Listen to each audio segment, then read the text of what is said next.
Vamos meditar na palavra de Deus?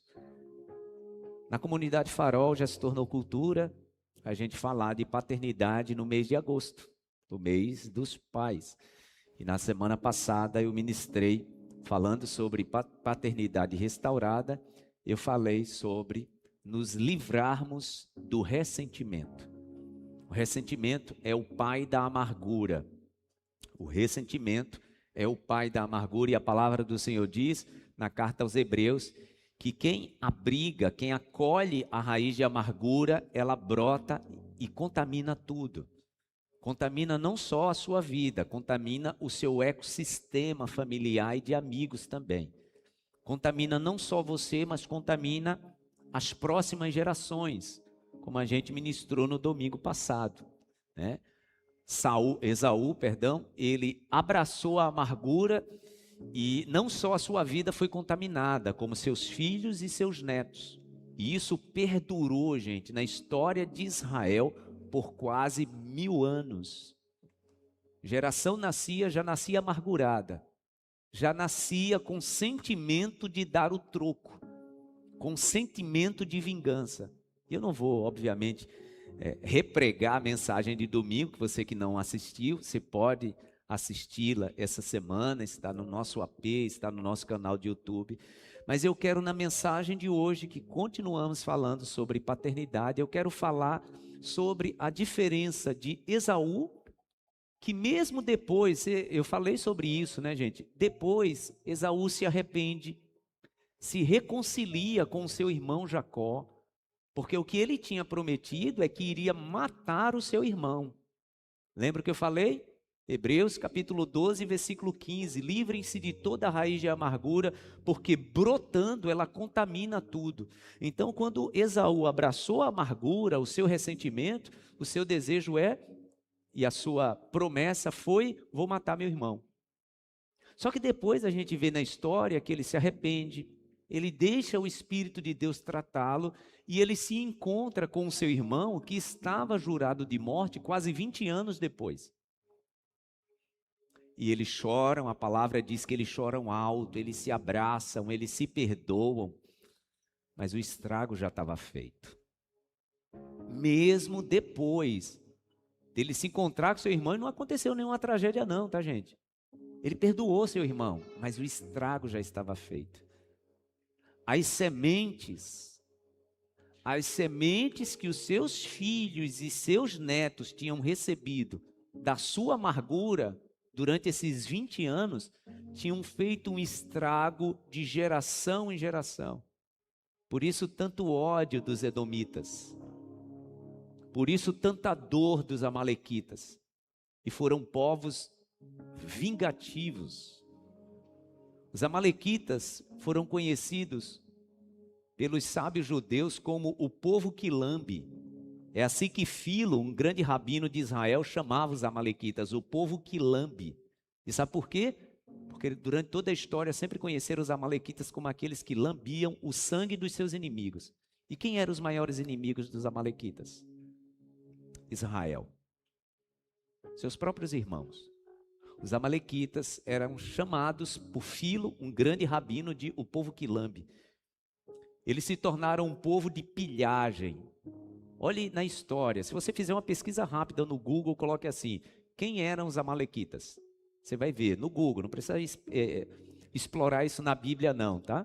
É histórico. Era o povo do deserto que roubava, que pilhava. Todas as vezes que a gente olha para a história de Israel, que o povo de Israel está sendo saqueado, eles esperavam o povo trabalhar, fazer a lavoura e chegava o tempo da colheita. Quando chegava o tempo da colheita, quem era que tomava tudo? Pilhando os amalequitas. Lembra da história de Gideão? Quem era que subia como um enxame de gafanhoto para pilhar tudo? Midianita e amalequita. Quem era que atacava o povo por trás de forma sorrateira e covarde? Amalequita. Era o povo que lambe. E qual a origem disso, gente? Ressentimento e amargura. Ressentimento e amargura. Por quê? Porque Esaú um dia resolveu abraçar o ressentimento e a amargura e ele marcou uma geração de pessoas ressentidas e amarguradas. Como eu disse domingo passado, séculos se passaram. Israel não tinha nem mais terra, nem mais pátria, nem tinha nação. Lá na Babilônia, na Pérsia, um homem chamado Amã projetou o maior genocídio dos israelitas. E quem era Amã? Descendente de Amaleque.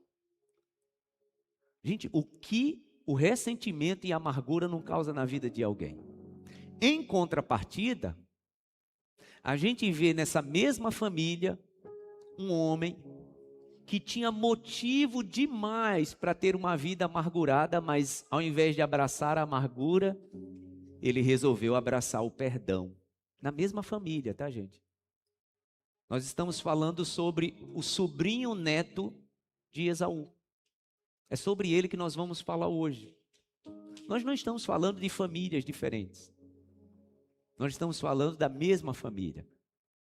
E um dos sobrinhos netos de Esaú, que eu acho, e pela história eu quero que você faça o seu julgamento, eu acho que ele teve muito mais motivo de ser mais amargo do que Esaú. A vida projetou sobre ele mais sofrimento do que Esaú tentava justificar porque que nutriu tanto ódio do seu irmão. É óbvio que durante muito tempo, Esaú ensinou Elifaz, que foi pai de Amaleque, por que ele queria dar o troco no seu irmão. E essa semente ficou plantada. E Esaú tinha seus motivos. Mas quando nós olhamos para esse sobrinho neto de Esaú, eu acho que a vida foi muito mais injusta com ele. E eu acho também que ele tinha todos os motivos para ser um homem amargo, ressentido e guardar rancor. Mas ele não fez isso. Ele decidiu pelo perdão. Ele decidiu pela cura. Enquanto Esaú gerou uma geração de pessoas amargas e ressentidas, e agora eu vou já revelar o nome dele, que eu sei que você já sabe quem é. José gerou uma geração de pessoas saradas, curadas e prósperas. Por quê? Por um simples motivo. Um abraçou a amargura e o ressentimento, o outro abraçou o perdão e o amor. Os dois tiveram problemas familiares crônicos. Os dois tiveram problemas familiares de traição, de dor causada. Os dois tiveram.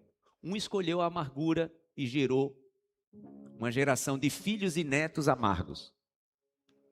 Um também passou por maus bocados. Aliás, eu acho que muito mais maus bocados que Esaú. E ele tomou uma decisão: não abraçarei a amargura. E por causa disso, ele gera filhos e netos prósperos, abençoados, sem histórico de maldição, sem histórico no caráter e na personalidade de maldição. Porque, irmãos, tudo está muito relacionado ao perdão ou à amargura. Olha a vida das pessoas. Olha a vida das pessoas que lhe cercam. Olhe para a vida de uma pessoa, não que essa pessoa não enfrente lutas, adversidades, tá, gente? Quem perdoou e quem não perdoou vai enfrentar suas adversidades. Mas olhe o resultado. E você vai ver a vida de uma pessoa feliz, a vida de uma pessoa que ultrapassou muitos obstáculos, venceu. Um pai e uma mãe doce, um marido e uma mulher abençoada, abençoado. Olhe, e você vai ver um diferencial. E qual é, pastor? Ou alguém abraçou a amargura ou o ressentimento, ou alguém abraçou o perdão. E esse é o diferencial básico entre Esaú e José. Deixar uma geração sarada e próspera deve ser o propósito de vida de todo pai e de toda mãe. Um dia um neto perguntou para o seu avô: vovô, o que o senhor vai deixar para mim? E o avô disse para esse neto: eu quero deixar para você uma vida que você queira imitar. Eu quero deixar para você uma vida que você queira imitar. Essa é a diferença entre herança e legado. Eu escrevi sobre isso essa semana. Herança é aquilo que a gente recebe, mas a gente não quer imitar a vida.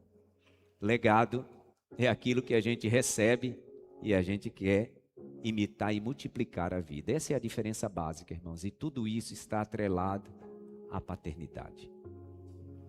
Esaú deixou uma herança. José deixou um legado.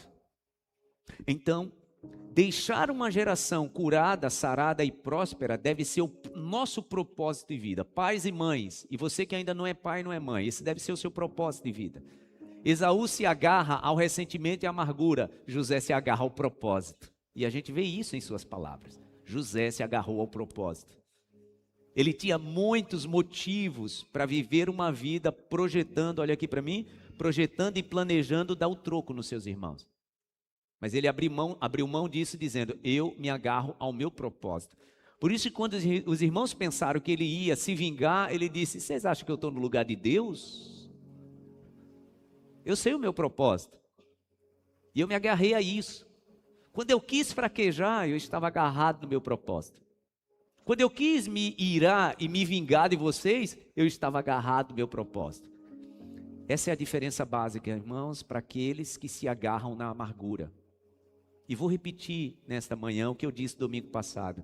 Deus não está desprezando o teu sofrimento e a tua dor. Deus não está desprezando as agruras que nós vivemos. Pelo contrário, Ele leva em conta tudo isso. A gente vai ver isso na vida de José. Só que Ele nos dá uma escolha e nos faz tomar uma decisão e Ele não toma por nós. Ele não toma por você, Ele não toma por mim. A decisão é minha e é sua. Ou eu me agarro à amargura, ou me agarro ao propósito. E nós não podemos, irmãos, lavar as nossas mãos em relação àquilo que vai acontecer com os nossos filhos. Porque quando Esaú se reconcilia com Jacó, o estrago já estava feito para os seus filhos e netos. José, quando sofreu todo o massacre, e eu vou colocar assim mesmo, todo o massacre de traição dos seus irmãos, ao invés de se agarrar à amargura, ele se agarrou ao propósito, porque ele pensava, eu necessito deixar uma geração de pessoas curadas. Eu tenho isso como propósito de vida. E eu quero agora pedir licença a você, porque a gente vai abrir um parêntese. A gente vai introduzir dentro da história de José, e eu vou fazer isso rapidamente, a história de um homem que lavou as mãos quando soube que a próxima geração, os filhos que viriam dele, teriam um futuro muito ruim. Ele simplesmente lavou as mãos.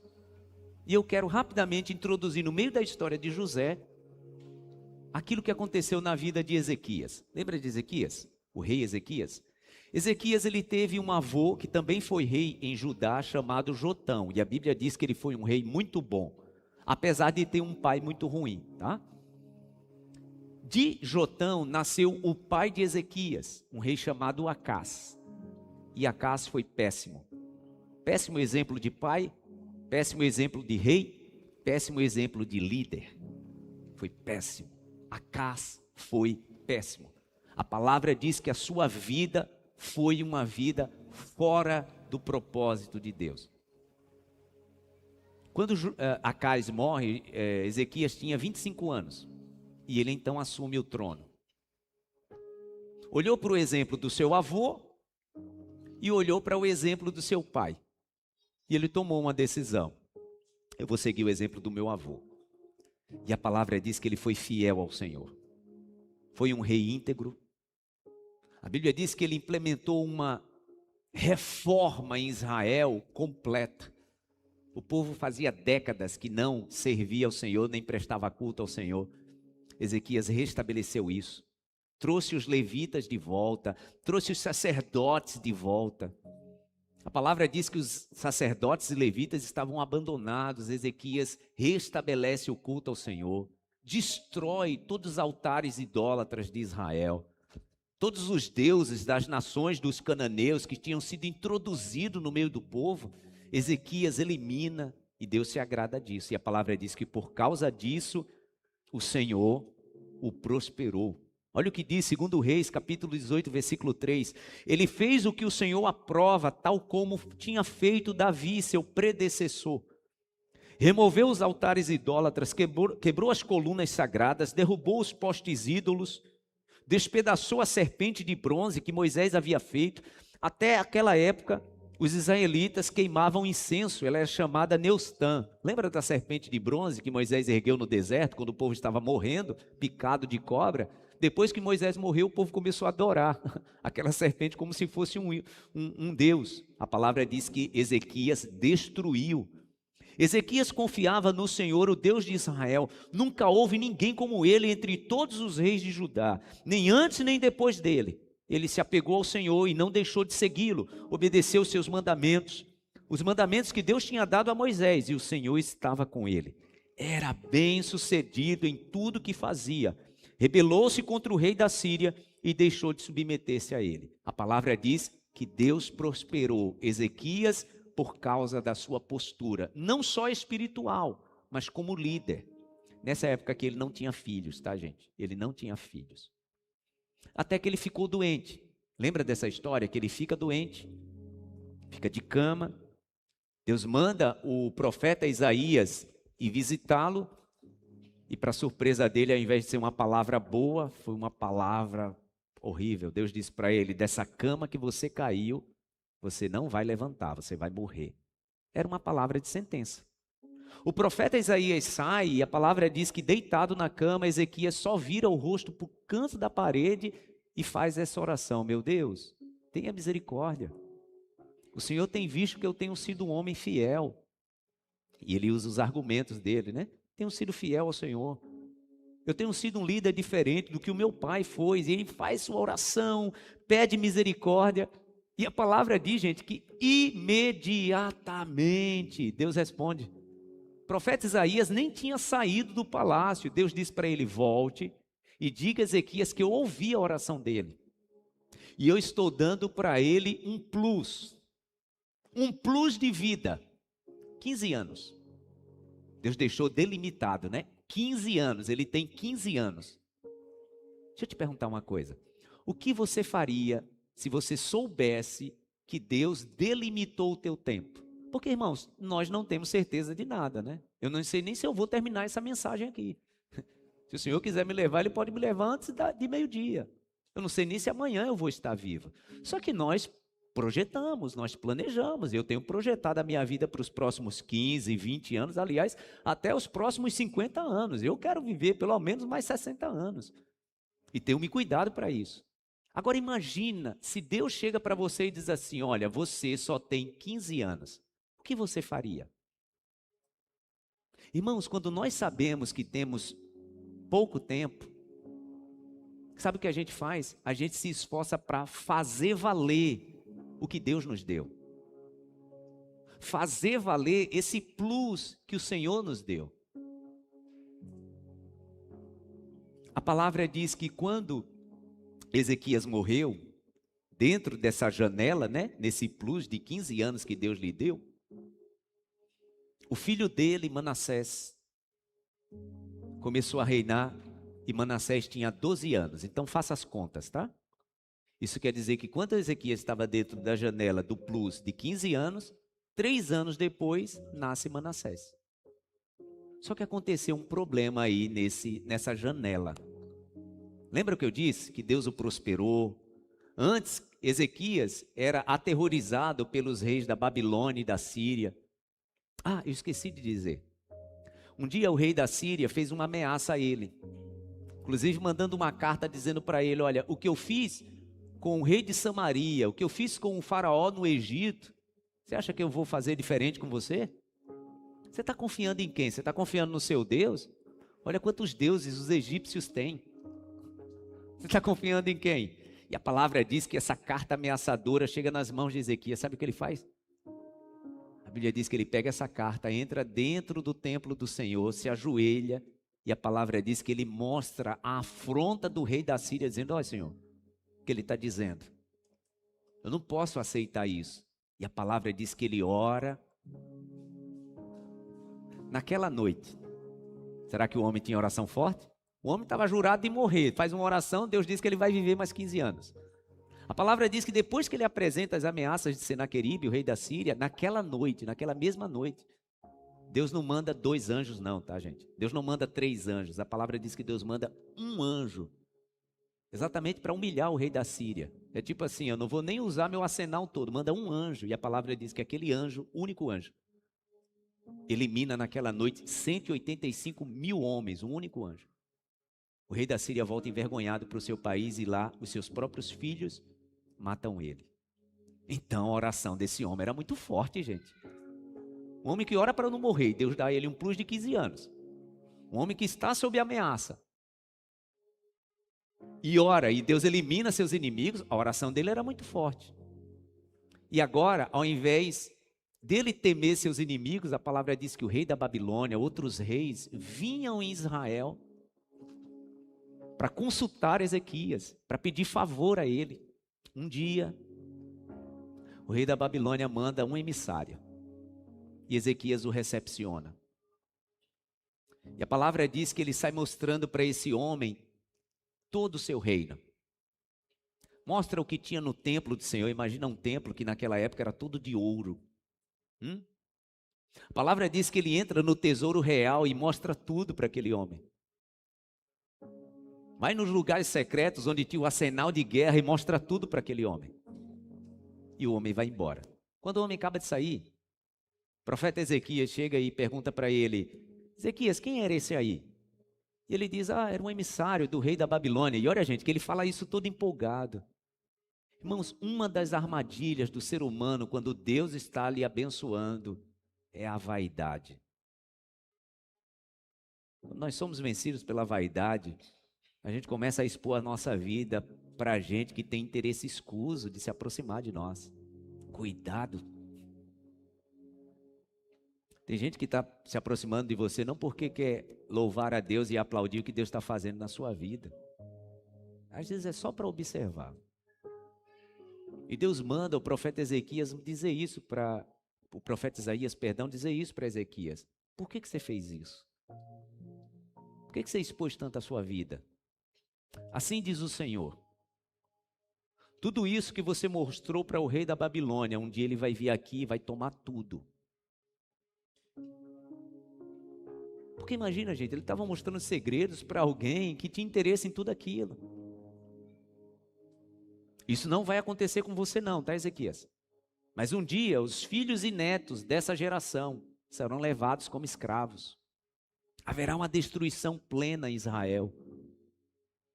E quando o profeta Isaías acaba de dizer isso, que estava falando sobre os filhos e netos dele, o que ele faz? Ele vai virar o rosto para o canto da parede e pedir ao Senhor: meu Deus, eu não aceito que isso aconteça. Não. Ele entra no templo do Senhor, como fez com a carta, dizendo: meu Deus, nos dá esse livramento. Não. Ele simplesmente lavou as mãos. E sabe o que ele diz? Ainda bem que isso não vai acontecer na minha geração. Aliás, ele acrescenta e diz para o profeta Isaías: essa palavra que você está trazendo é uma palavra boa. Como assim, gente? Uma palavra boa? Eu estou ouvindo que os meus filhos e meus netos serão destruídos. E eu estou dizendo que é uma palavra boa e eu não faço nada. Cadê o homem que orava e Deus lhe dava mais 15 anos de vida? Cadê o homem que se sentia ameaçado e Deus destruiu os seus inimigos? Esse homem simplesmente lavou as mãos. Algumas pessoas, irmãos, estão agindo assim e dizendo: o que é que eu faço, pastor? O que é que eu faço com aquela pessoa da minha família? Ele é assim mesmo, ela é assim mesmo. Eu sei que você pode estar aí pensando: pastor, na prática mesmo, o que é que a gente faz? O que a gente precisa fazer, irmãos, é a coisa mais poderosa que um pai e uma mãe têm que fazer. É orar. O homem tinha oração poderosa, gente. O homem tinha oração forte. Pastor, mas você garante que se ele orasse, Deus... Lembra que eu falei domingo, que quando Deus nos avisa alguma coisa, não é um determinismo? Quando Deus mostra algo a gente por sonho: olha, eu tive um sonho terrível, pastor, sobre a minha família, entenda, Deus não está determinando, Ele está te avisando para você se posicionar. Porque entenda, o mesmo Deus que disse para ele, você vai morrer, era um determinismo? Claro que não. Ele orou e Deus mudou. Por que a destruição dos descendentes seria algo determinado por Deus e invariavelmente não mudaria? Não podia ser. E eu estou procurando o homem da oração forte, mas ele não apareceu. O Senhor está procurando pais que têm oração forte. Irmãos, nós não podemos olhar para essa geração e dizer, não, pastor, essa geração é assim mesmo.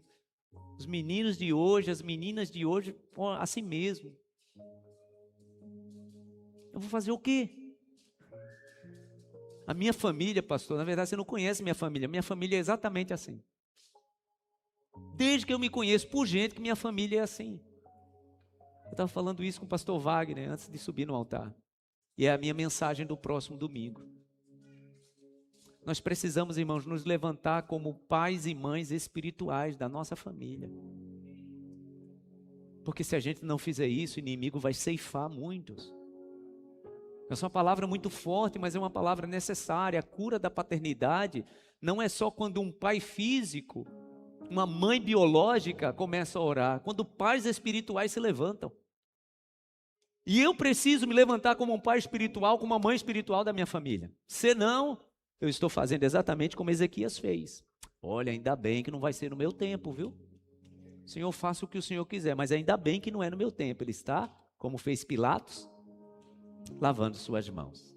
Vamos fechar o parêntese agora? Fechamos o parêntese da história de Ezequias e voltamos para a história de José. Sim, José tinha muito mais motivos de ser mais amargo e mais ressentido do que Esaú. Muito mais. Nem se compara. Se Esaú abraçou a amargura, José tinha muito mais motivo. Lembra da história? O pai dele deu a ele uma túnica longa de muitas cores. E a palavra diz que os seus irmãos que o invejavam, quando ele estava chegando, os irmãos estavam cuidando das ovelhas, o pai manda José, e quando ele está chegando, os irmãos arrancam a roupa de José e o jogam dentro de um poço. Eu confesso para os irmãos, quando eu pensei em pregar a mensagem de hoje, falei isso no culto das 7 da manhã, eu conversei com o Senhor e disse, meu Deus, eu acho que os irmãos já devem estar agoniados, porque eu prego tanto sobre José, gente. Eu não sei quantas mensagens já preguei sobre José. Eu disse, meu Deus, me ajude a pregar diferente, mas só veio José. Mas eu quero te dizer, eu quero falar diferente de José. Eu não quero falar do José que sofreu, eu quero falar do José pai, que resolveu deixar algo diferente para os seus filhos. Eu quero que nessa manhã a gente construa essa visão. Diferente de Esaú, que não se preocupou o que ele deixaria para a próxima geração. José fez o contrário. José, pai, ele decidiu, eu vou deixar algo diferente na vida dos meus filhos. É sobre isso que nós vamos falar. Os irmãos de José jogam ele no poço, e agora, ele nem sabia, mas antes dele chegar, os irmãos estavam decidindo se iriam matá-lo ou não. Quando ele é jogado dentro do poço vazio, a palavra diz que os irmãos se sentam para comer e discutir o que fariam. Até que de repente vem a caravana de comerciantes de escravos, ismaelitas, que eram da própria família, tá, gente? Vocês percebem quantas mazelas acontecendo na vida de um homem, de um menino, causado pela própria família? Quando os ismaelitas chegam, os irmãos estão ali sentados discutindo, e a gente vende ele por quanto? E José está lá no poço ouvindo tudo isso, tá? Ou a gente mata, ou a gente negocia o preço dele. Será que isso é doloroso? O que seria para você ouvir alguém da sua própria família negociando seu preço? José tinha muitos motivos, gente, para ser amargo. Tinha muitos. Assim como Deus, ao ouvir parte da tua história, ou grande parte da tua história, como eu disse, Ele não despreza isso. Mas você tem que tomar uma decisão. Esaú tomou uma decisão. José também está tomando uma decisão dentro do poço. José está tomando uma decisão dentro do poço. Até que ele é retirado do poço e ele está ouvindo, tá, gente? Ele está ouvindo toda a negociação aqui. E aí, 30 moedas? Não, 25 não, só dou 20. E foi o que venderam ele. 20 moedas de prata. José é tirado do poço. Possivelmente suas mãos agora amarradas. Eu acho, tá, gente, que ele achou que era brincadeira. Eu acho. Quando eu falo dessa história, eu acho. Que ele deve estar pensando assim, né? Meus irmãos querem dar um susto. Só um susto. E agora ele está indo embora. E ele deve ter pensado, já já eles vão sair correndo atrás. Olha, pronto, ele já aprendeu a lição. Já aprendeu a lição. Os irmãos receberam a prata e José agora está sendo levado para o Egito. Ele tinha muito mais motivos de abraçar a amargura e o ressentimento do que Esaú, seu tio-avô. Ele tinha. Ele vai agora para o mercado de escravos no Egito, é vendido para Potifar. Lá o Senhor o prospera. Ele agora, ao invés de viver na senzala, vai morar na casa do patrão. A mulher do patrão se engraça por ele. O texto diz que dia após dia ela investiu sobre ele. E ele, porque temia o Senhor, e porque ele não tinha abraçado a amargura, porque, irmãos, pessoas amarguradas se aproveitam das outras pessoas. José não era amargurado. Já viu alguém tomado de ressentimento? Tomada de ressentimento? Essa pessoa não está nem aí com a vida do outro. Ah, é? Se você está agindo assim, imagina se eu vou levar isso em consideração. Você entende por que muitas pessoas sofrem em relacionamentos? Porque quem está aqui se aproveitando da fragilidade do outro, a sua vida é uma vida amargurada, de ressentimento. Então a pessoa não tem apreço pelo outro. José era diferente. Por quê? Porque José tinha um propósito. A palavra diz, quando a mulher de Potifar diz para ele, olha, meu marido está viajando. A gente deve aproveitar. Ele diz, olha, eu fiz um acordo com seu marido, mas antes de fazer com ele um acordo, eu fiz um acordo com Deus. E seria muito ruim para mim eu quebrar esse acordo. A mulher se sente afrontada com isso, né? E numa última tentativa, José, para se desvencilhar, deixa a capa. E ela então começa a gritar com a capa dele na mão, dizendo, olha, ele se aproveitou que ele estava sozinha. E a palavra diz que até o momento em que o marido chega, ela está com a capa de José na mão. E o marido fica muito chateado e agora José é jogado na prisão. Ele tinha muitos motivos para ser amargo. Ele tinha muitos motivos para se agarrar ao ressentimento. Eu estou ministrando nessa manhã para pessoas revoltadas. Deixa eu te dizer, Deus, Ele entende esse teu sentimento de revolta. Pessoas amargas, irmãos, não conseguem mais confiar em ninguém.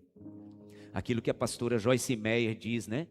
Pessoas amargas sempre fazem os votos secretos. Já viu como é voto secreto? Nunca mais ninguém faz isso comigo. Nunca mais eu entrego meu coração a ninguém. Nunca mais eu confio em ninguém. Eu terei até relacionamentos, mas serão rasos.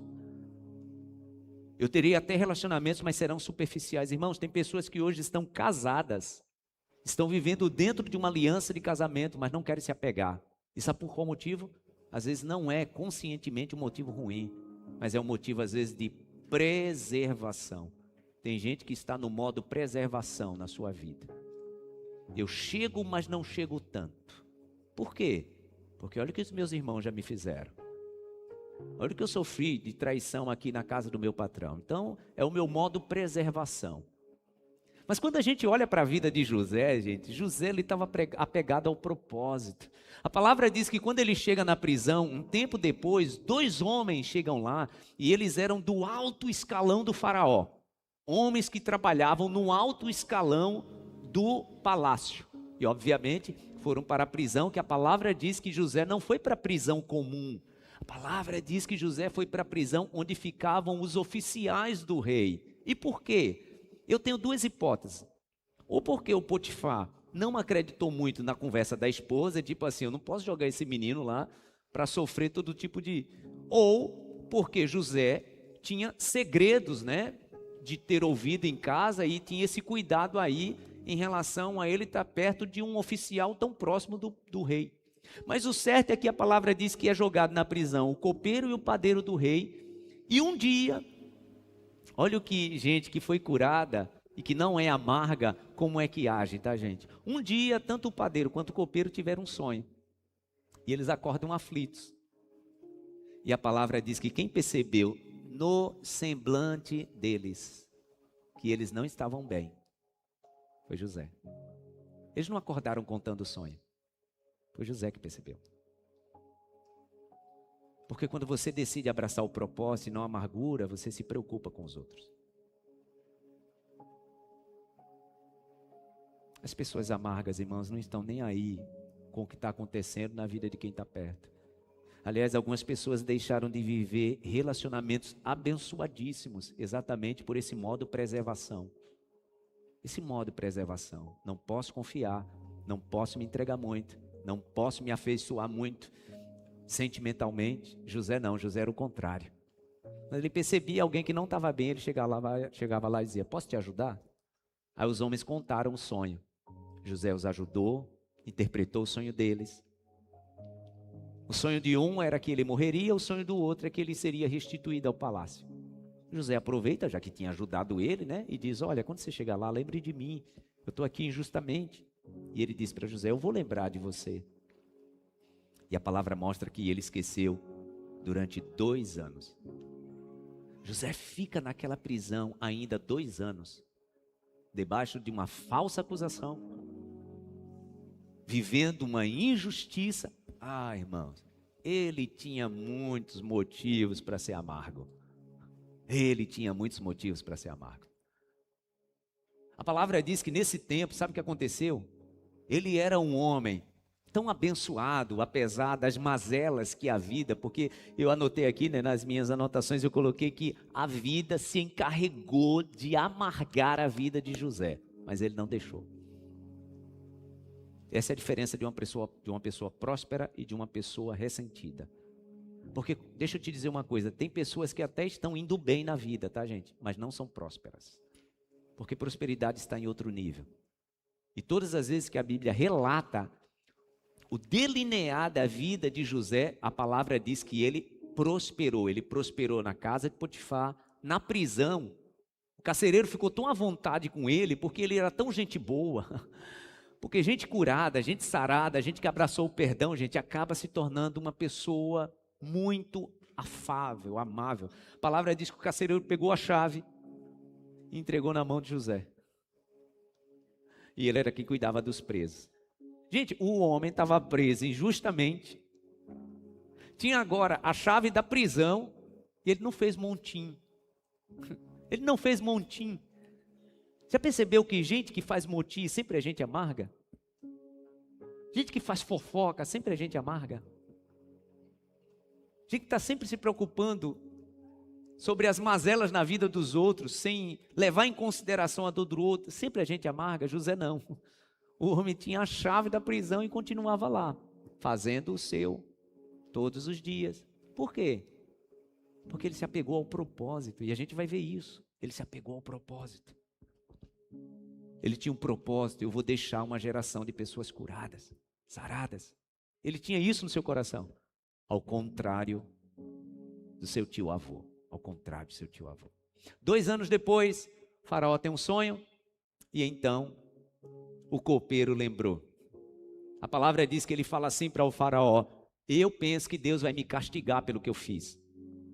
Porque teve um homem na prisão que me ajudou e eu esqueci dele. E agora o sonho do Senhor está me fazendo agora reviver o meu pecado. E eu quero dizer para o rei que eu acho que ele vai te ajudar com esse sonho.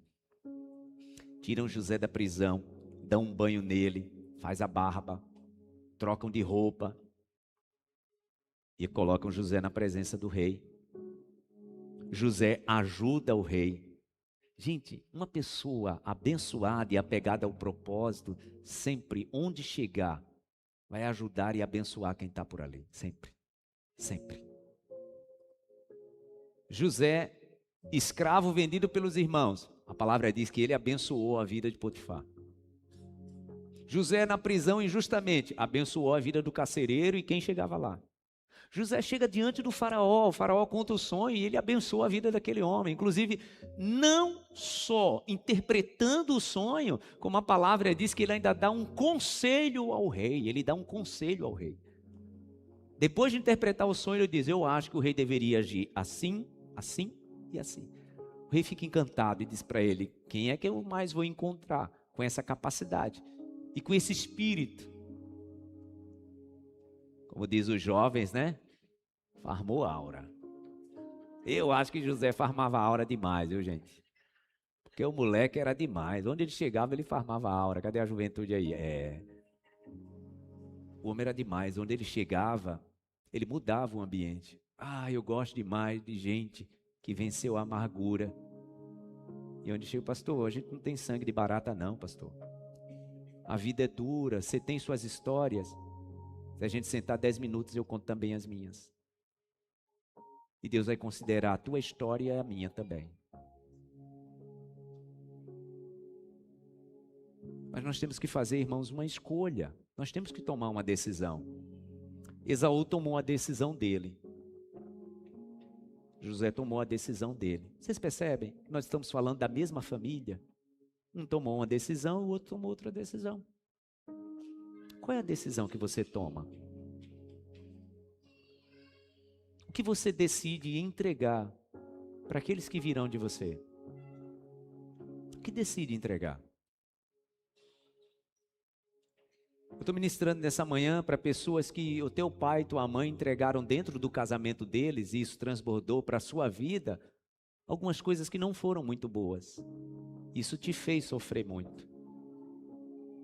Mas você, o que você decide transbordar para a vida dos seus filhos? Porque eu ainda não fiz a leitura que eu deveria ter feito no início, porque eu vou fazê-la agora. Porque a palavra diz que agora o faraó coloca José na segunda posição em governo, em domínio no Egito. Ele se torna o governador. O faraó tinha essa autoridade, e naquela época, tá, gente, os casamentos precisavam ser politicamente adequados. Então, quem escolheu a esposa não foi José. A palavra diz que o faraó deu a ele como esposa Asenate, que era filha de Potífera, sacerdote de On. Nós não estamos falando de um sacerdote de Deus. Ainda nem existia sacerdócio, ainda nem tinha nação de Israel. Então José se casa com a filha de um sacerdote dos deuses do Egito. Possivelmente sacerdote de Ra, de Anubis, aquelas divindades todas do Egito. E mesmo assim Deus usa aquela mulher para dar a José 2 filhos abençoadíssimos. Porque entenda, quando a gente não abraça a amargura, mas abraça o propósito, Deus sempre vai costurar as coisas para isso redundar em bênção para a gente. Mesmo que sejam pessoas que nem conhecem a Deus. Quantas pessoas que nem têm a mesma fé que você tem, que Deus já usou para te abençoar? Porque Deus faz isso. Então o faraó constrói ali, e naquela época, tá, gente? A religião e a política era assim, entrelaçada. Vocês conhecem a história do Egito. Então, a linha sacerdotal, né, dos sacerdotes, eles tinham ali com a política do rei algo muito emaranhado.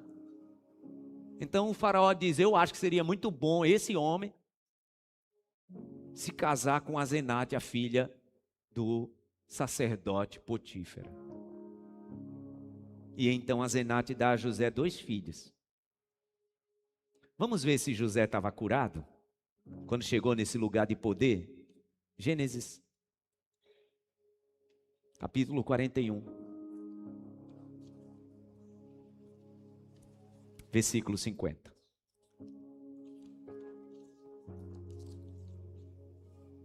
Diz assim a palavra: antes dos anos de fome, Asenate, filha de Potífera, sacerdote de On, deu a José 2 filhos. Agora José se torna pai.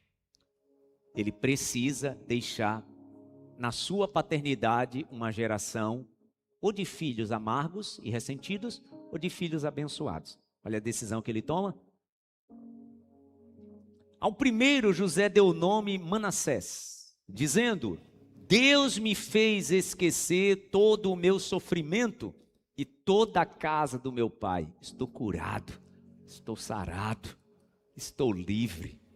Aquilo que a casa do meu pai, que os meus irmãos me causaram, isso não tem mais peso sobre mim.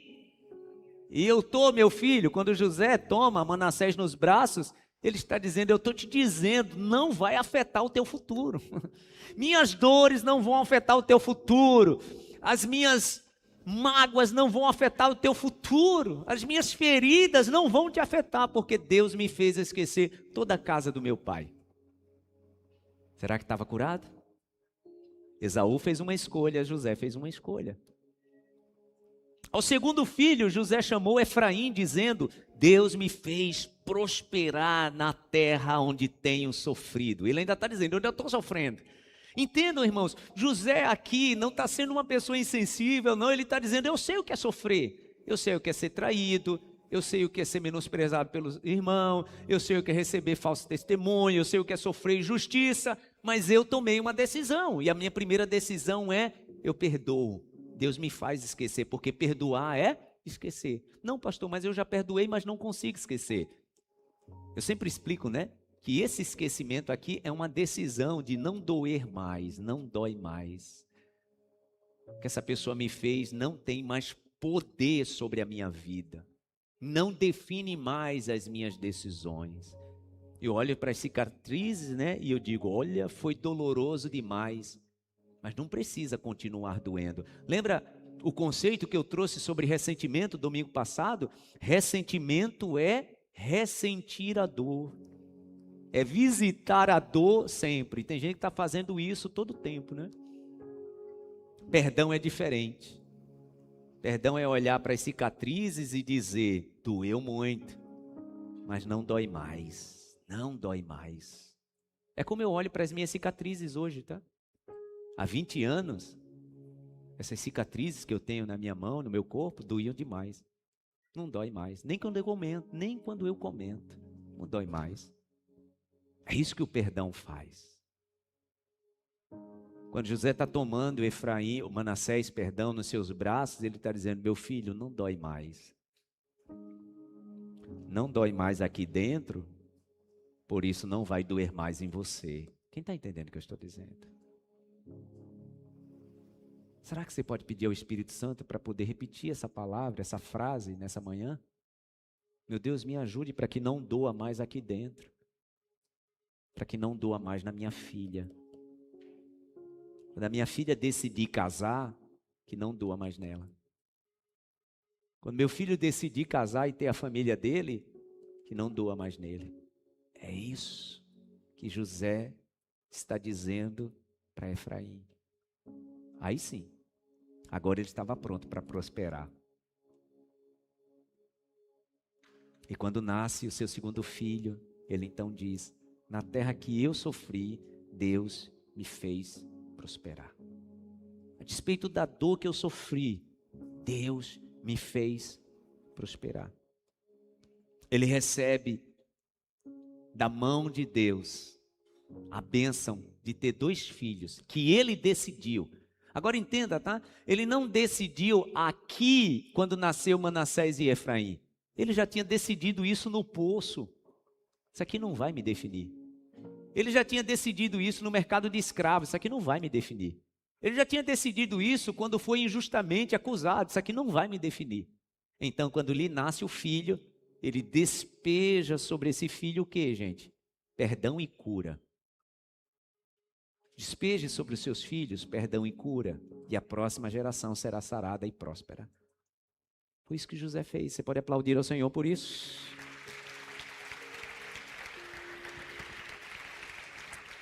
Quem não é vencido pela amargura, deixa um legado de boas sementes. Quem não é vencido pela amargura, deixa um legado de boas sementes.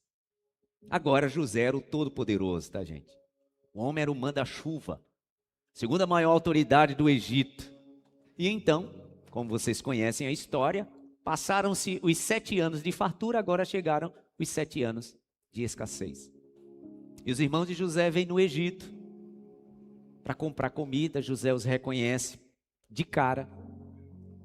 E a palavra diz que demora um tempo, então ele se revela. Eu sou José, o irmão de vocês, que vocês venderam para cá como escravos. Os irmãos estão petrificados de medo.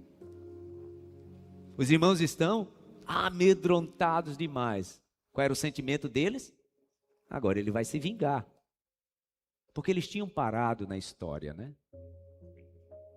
Eles tinham parado na amargura deles. José não, José já estava em outro nível, porque gente curada, meu irmão, sempre está à frente. E a palavra diz que quando os irmãos estão ali prostrados diante dele, ele declara, as suas palavras são declaratórias, ele dizendo: eu me apeguei todo esse tempo ao propósito. Por isso que a ferida que vocês me causaram não me domina.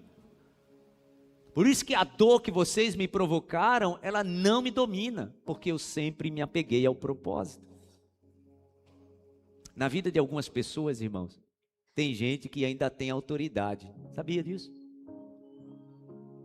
Quando você se abraça à dor e à ferida que te causaram, essa pessoa até hoje ainda tem autoridade sobre você. Tuas decisões são pautadas em cima daquilo que você quer que a pessoa veja. Meu irmão, tem gente que Deus abençoou e essa pessoa está bem, essa pessoa está pensando em algum dia encontrar com alguém para mostrar para a pessoa. Está vendo que apesar de você, essa pessoa ainda tem poder sobre você. É o filme que eu sempre falo que eu assisti um dia, que dois amigos tinham brigado ainda na infância, ali adolescência, né? E um tinha feito algo muito feio com o outro, e esse nunca tinha perdoado. Tempo depois, os dois já são adultos e eles se encontram. E esse, de forma muito sarcástica e perversa, chega para ele porque percebeu que ele carregou durante todo esse tempo amargura e ressentimento, e diz para ele: eu moro aí dentro e não pago aluguel. Imagina o quanto é triste isso. A pessoa que feriu ainda ter domínio sobre as minhas decisões. José, quando disse para os seus irmãos que vocês me fizeram, na verdade nem foi vocês, nem foram vocês, foi Deus. Deus tinha um propósito, Deus me mandou na frente de vocês para que eu preservasse até a vida de vocês, do meu pai, para que eu preservasse a vida de muitas pessoas.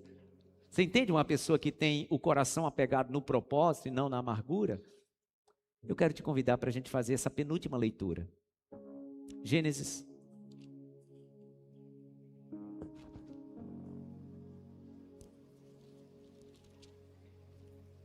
Capítulo 45. Versículo 3. Então disse José a seus irmãos: eu sou José, meu pai ainda está vivo? Mas os seus irmãos ficaram tão pasmados diante dele, que não conseguiam responder-lhe. Cheguei mais perto, disse José a seus irmãos. Quando eles se aproximaram, disse-lhes: eu sou José, seu irmão, aquele que vocês venderam ao Egito. Agora não se aflijam, nem se recriminem, por terem me vendido para cá, pois foi para salvar vidas que Deus me enviou adiante de vocês. Já houve 2 anos de fome na terra, e nos próximos 5 anos não haverá cultivo nem colheita.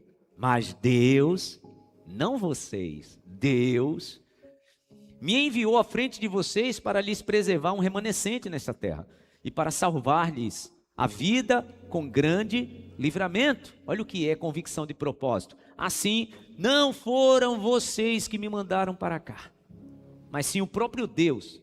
Ele me tornou ministro do faraó. Não foi o faraó, foi Deus. Não foram vocês que venderam, foi o Senhor. Hoje eu sou o governador, não foi por mérito meu, não foi por mérito do faraó, foi Deus. Isso é ter o coração apegado ao propósito. Ele me tornou ministro do faraó e me fez administrador do todo o palácio e governador de todo o Egito. Voltem depressa ao meu pai e digam-lhe: assim diz o seu filho José, Deus me fez senhor de todo o Egito. Vem para cá, não te demores. Propósito, propósito, propósito. Esaú, amargura, amargura, amargura. José, propósito, perdão. Propósito, perdão. Esaú, amargura, ressentimento, amargura, ressentimento. Qual a geração que passou abençoada? Você sabe a história. E nós precisamos tomar uma decisão, irmãos, não fazermos como fez Ezequias. Porque olha o que eu vou te dizer, sobre cada família existe uma sentença maligna estabelecida. Alguns chamam isso de maldição hereditária. E muitas pessoas me perguntam, pastor, mas existe isso mesmo de maldição hereditária? Eu sempre digo, gente, analisando Ezequiel capítulo 18, e eu recomendo que você leia esse capítulo muitas vezes.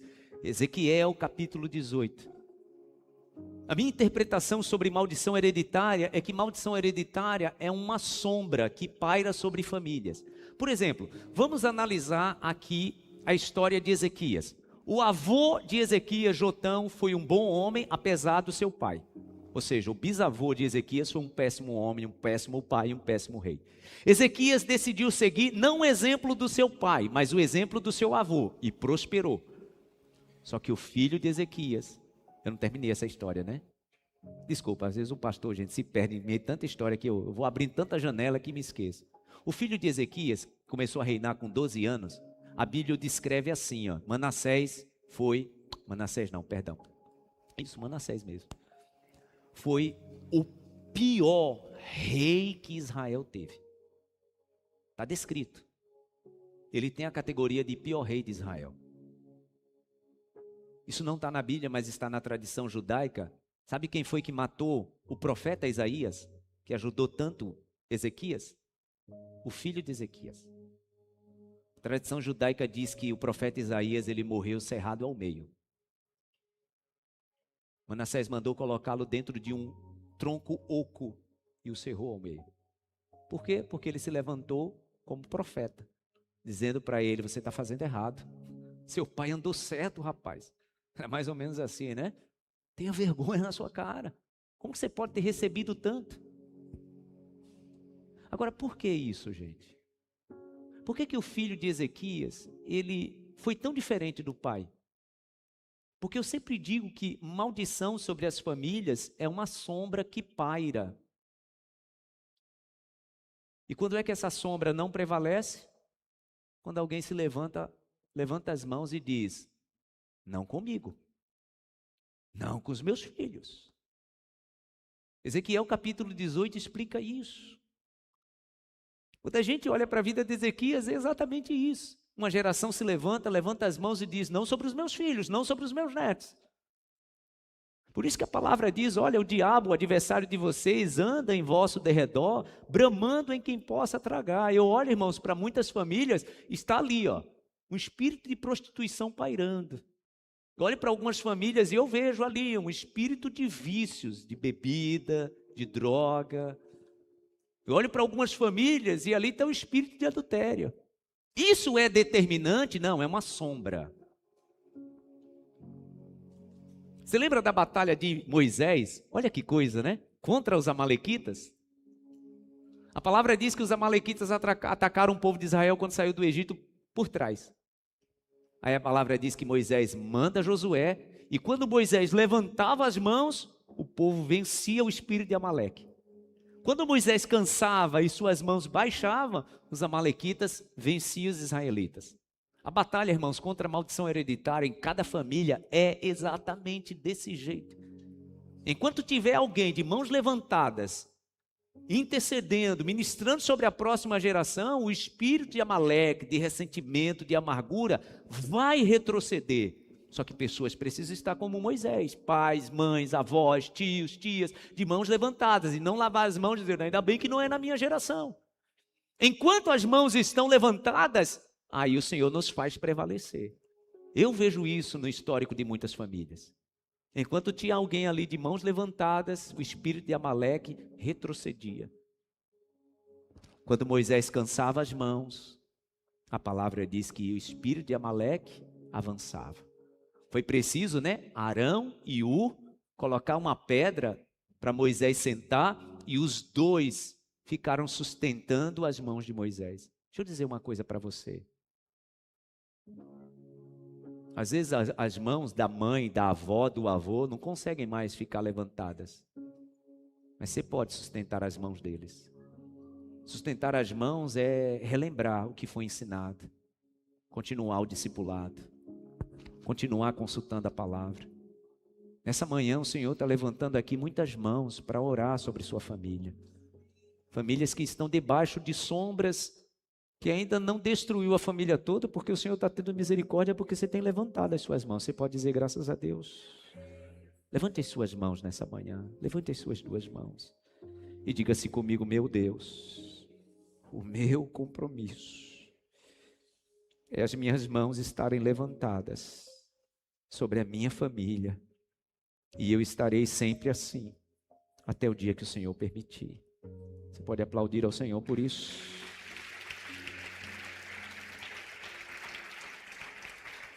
Mãos levantadas, joelhos dobrados e mãos levantadas. Você está entendendo? Joelhos dobrados, mãos levantadas. O espírito de Amaleque retrocede. É assim que Moisés fez, é assim que nós faremos no nome de Jesus. Amém? O pai de José morreu, vamos encerrar. O pai de José morreu. Os irmãos então pensaram, né? Ele não se vingou, porque o pai estava vivo.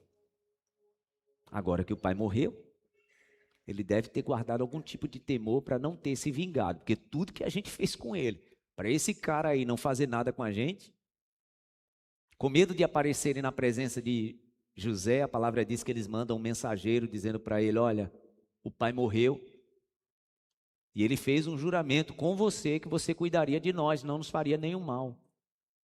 E a palavra diz que depois que esse mensageiro foi levado até José, eles mesmos vieram, com esposas, filhos, e todos se prostraram diante de José, dizendo para ele: nós somos teus escravos, pode fazer com a gente o que você quiser. José olha para eles e deve ter pensado, né? Vocês não entenderam nada. Vocês não compreendem nada de propósito. Gênesis capítulo 50, e eu quero que você vá para essa leitura, é a nossa última. Capítulo 50 de Gênesis, versículo 18.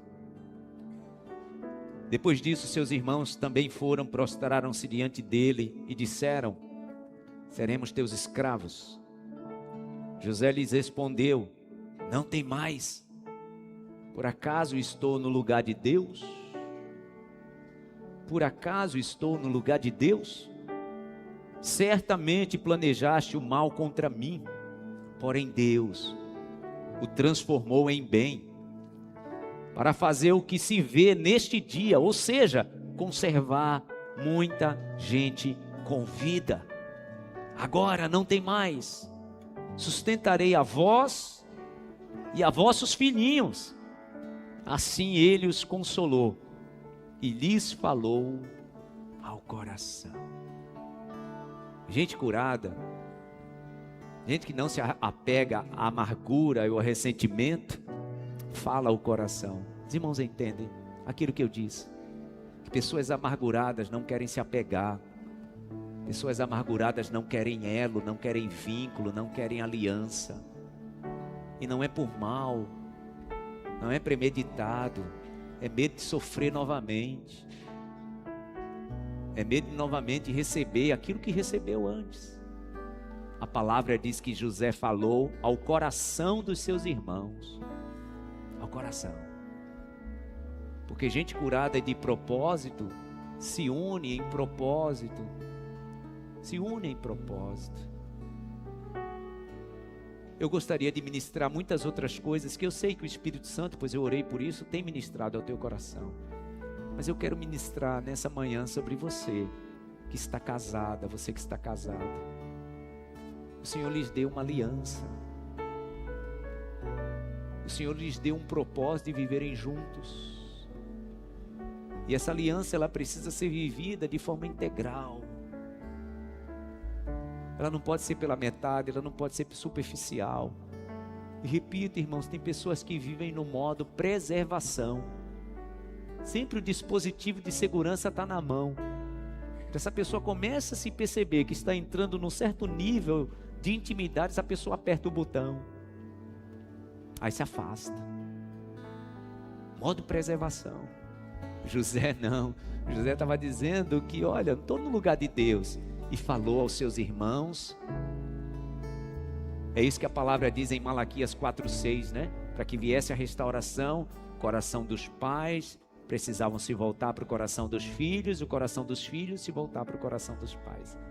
Eu encerro começando a mensagem do próximo domingo, que será a nossa última mensagem sobre paternidade. O pai de José e dos seus 11 irmãos já tinha morrido.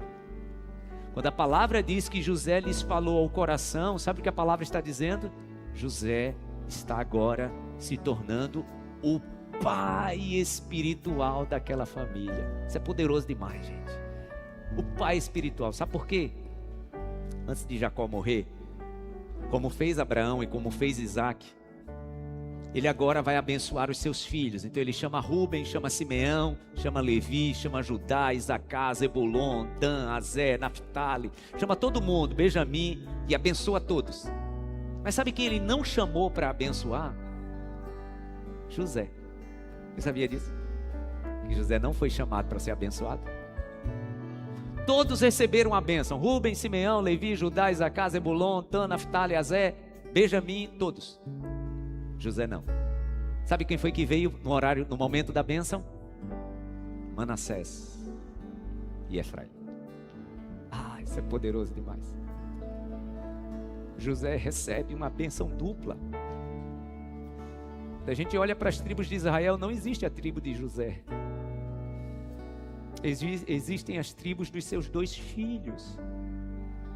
Porque pessoas amargas, irmãos, sempre vão perder. Pessoas abençoadas, prósperas e que abraçaram o perdão e o propósito, sempre vão multiplicar. Quem recebe a bênção, a palavra diz que é Manassés. Quem recebe a bênção é Efraim.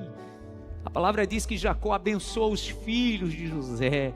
E eles recebem a porção que deveria ser de Rubem, tá? Quando Jacó abençoa Manassés e Efraim, a bênção que era do mais velho, passou para eles 2. A palavra diz isso. Rubem não recebeu a bênção de mais velho. Nem José recebeu, né? Mas ele viu ali os seus 2 filhos prostrados. E o seu pai os abençoando.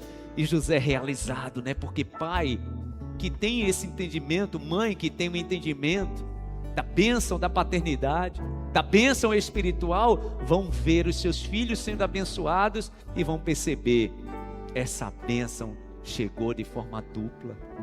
Eu quero profetizar isso nessa manhã, que você vai ver os seus filhos abençoados, você vai ver os seus filhos prósperos, você vai ver os seus netos prósperos.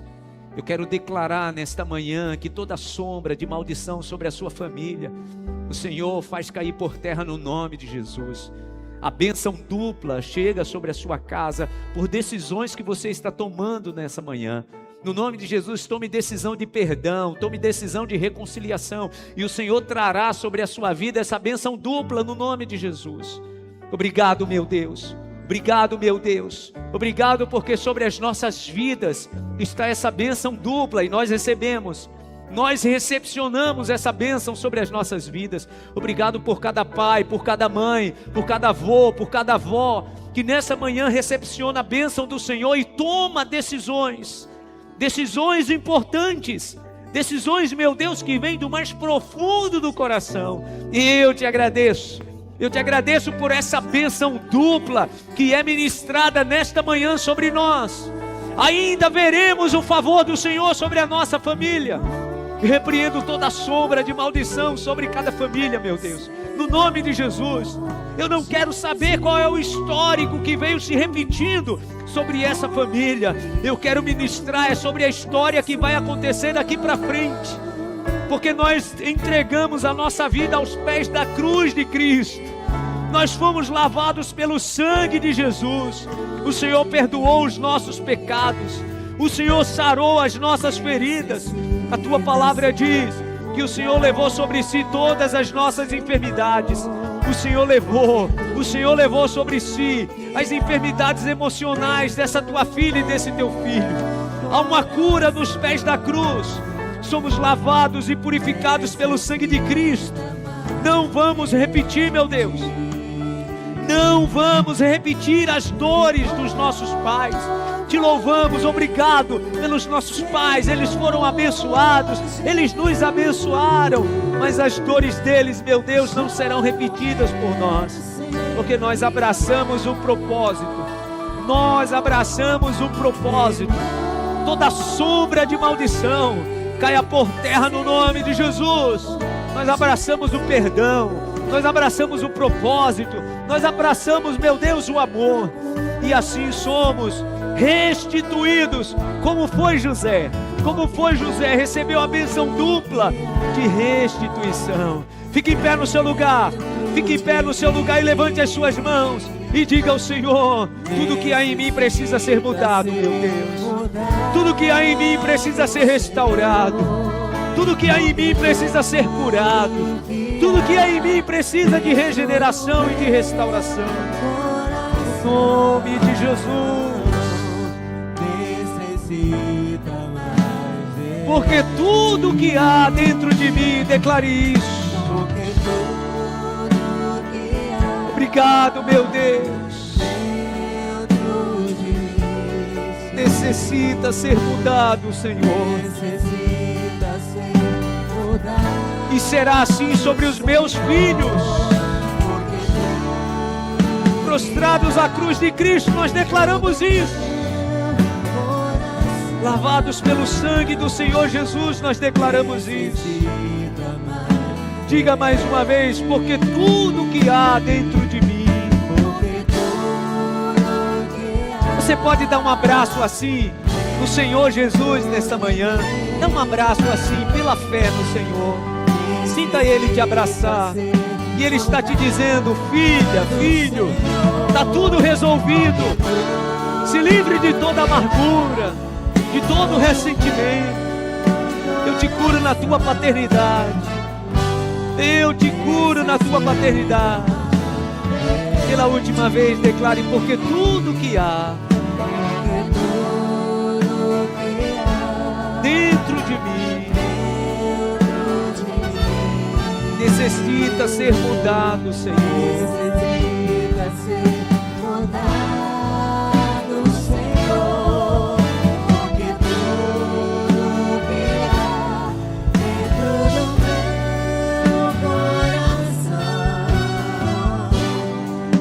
Necessita mais de ti. Necessita mais de ti. Necessita mais de ti.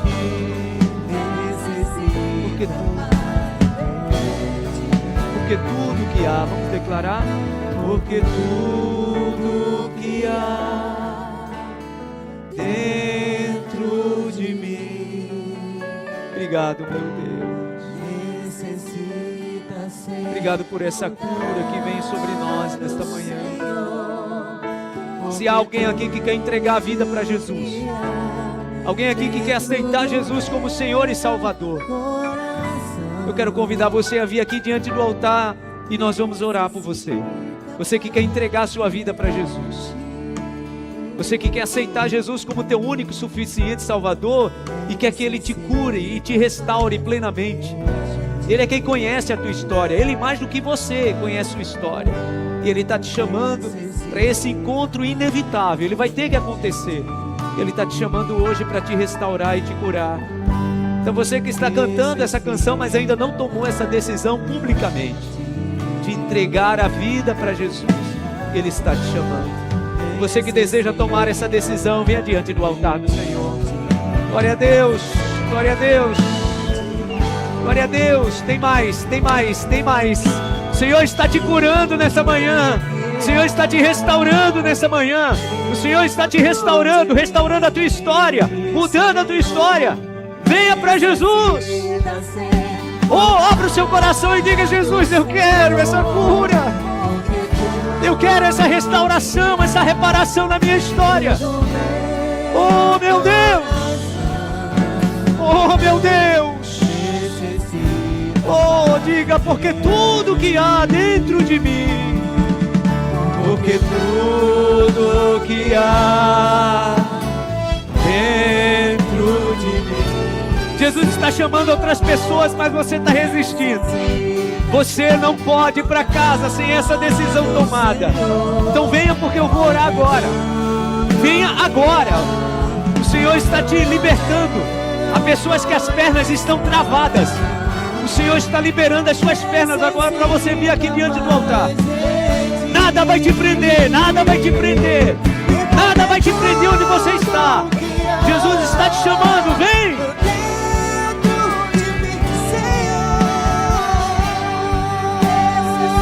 Eu creio, meu Deus.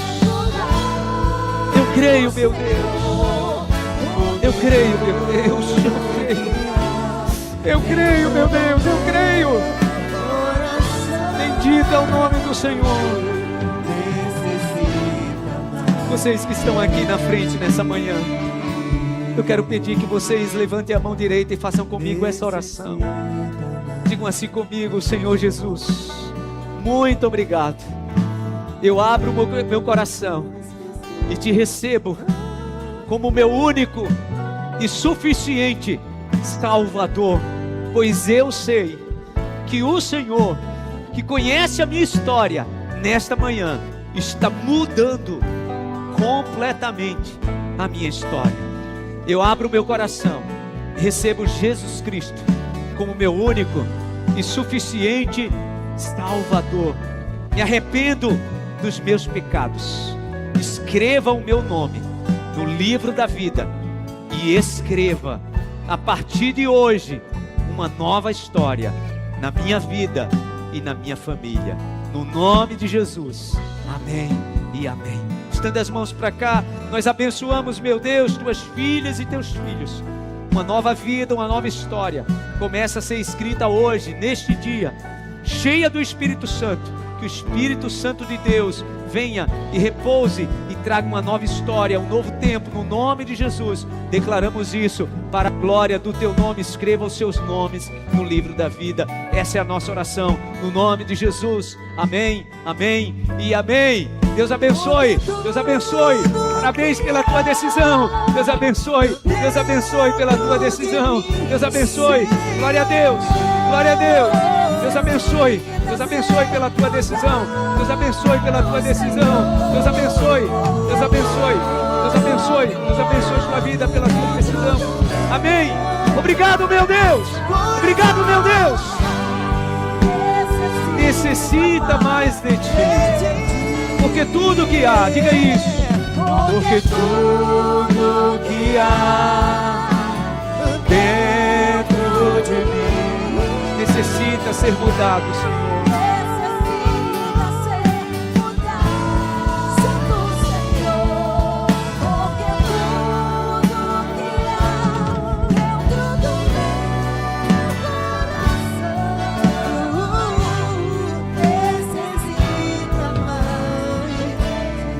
Antes de eu encerrar, eu quero fazer uma outra oração. E sinto no meu coração.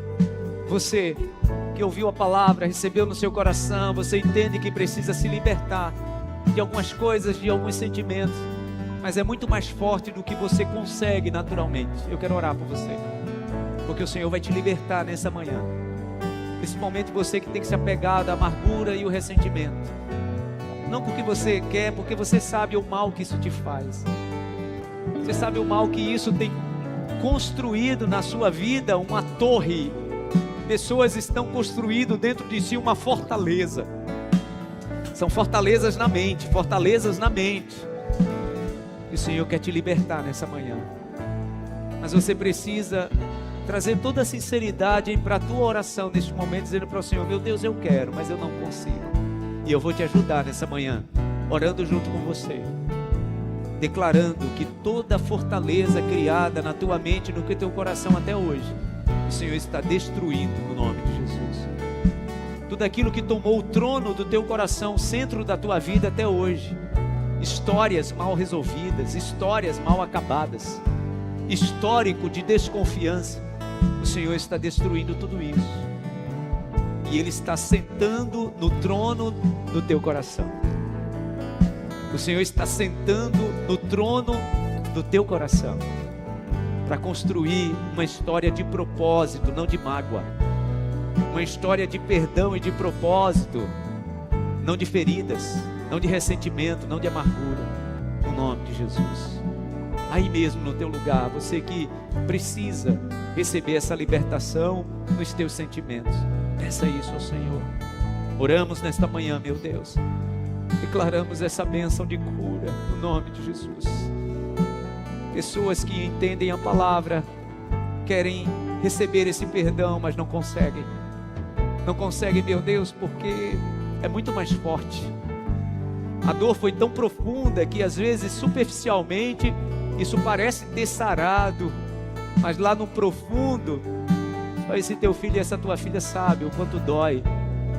Mas o Senhor é o Deus que sara, o Senhor é o Deus que cura, o Senhor é o Deus que restaura, o Senhor é o Deus que liberta, o Senhor é o Deus que substitui as feridas, meu Deus, por novos sentimentos. Eu declaro isso. É uma manhã de cura, é uma manhã, meu Deus, de restauração e de libertação. Novos sentimentos, novos pensamentos. Toda sombra de maldição que sempre acompanhou, que caia por terra no nome de Jesus. Porque uma nova história, um novo tempo, um tempo de cura, e o amor de Deus é derramado. É o amor que vem, meu Deus, e batiza, e encharca, e restaura completamente, no nome de Jesus, para que viva uma vida plena, abundante, próspera no nome de Jesus. É isso que declaramos para a glória do teu nome. Eu declaro isso por pessoas que estão sendo libertas agora, meu Deus, libertas de toda amargura, de todo ressentimento. Eu declaro isso na autoridade do nome de Jesus. Os filhos estarão curados, os netos estarão curados, os bisnetos estarão curados, porque entrou Jesus nessa história, entrou o sangue de Cristo nessa história, entrou, meu Deus, a redenção e a graça redentora, entrou nessa família, para a glória do teu nome, para a glória do teu nome, para a glória do teu nome. Celebramos nessa manhã a cura que vem dos céus sobre nós, toda libertação no nome de Jesus. Obrigado, meu Deus, obrigado, obrigado, obrigado. Te agradecemos, obrigado por essa manhã tão especial, no nome de Jesus, amém e amém. Aplauda ao Senhor bem forte, glória a Deus. Vamos para casa em paz. Obrigado, meu Deus, te agradecemos por essa manhã de milagres, essa manhã de cura, essa manhã de restituição, de restauração. Leva-nos em paz para os nossos lares. Obrigado por tudo aquilo que é ministrado sobre as nossas vidas e tudo aquilo que vai perdurar sobre nós. Obrigado por essa unção, meu Deus, que é liberada sobre cada lar, sobre cada família, sobre cada casamento, sobre cada relacionamento. Obrigado, te agradecemos. E eu declaro essa bênção, a bênção sobre os pais, a bênção sobre os filhos, a bênção, meu Deus, sobre a família, no nome de Jesus. Obrigado porque saímos daqui certos de que estamos levando o nosso milagre para os nossos lares. Leva o teu povo em paz, que seja uma semana muito abençoada, no nome de Jesus. Que a graça do Senhor e Salvador Jesus Cristo, o amor de Deus, o nosso eterno Pai, a comunhão e a consolação do divino e eterno Espírito Santo esteja e permaneça sobre todos, hoje e sempre. Amém, amém e amém. Aplauda ao Senhor bem forte. Deus abençoe, vou em paz, um ótimo almoço, bom final de tarde. Deus abençoe seu domingo, sua semana. Deus abençoe sua família.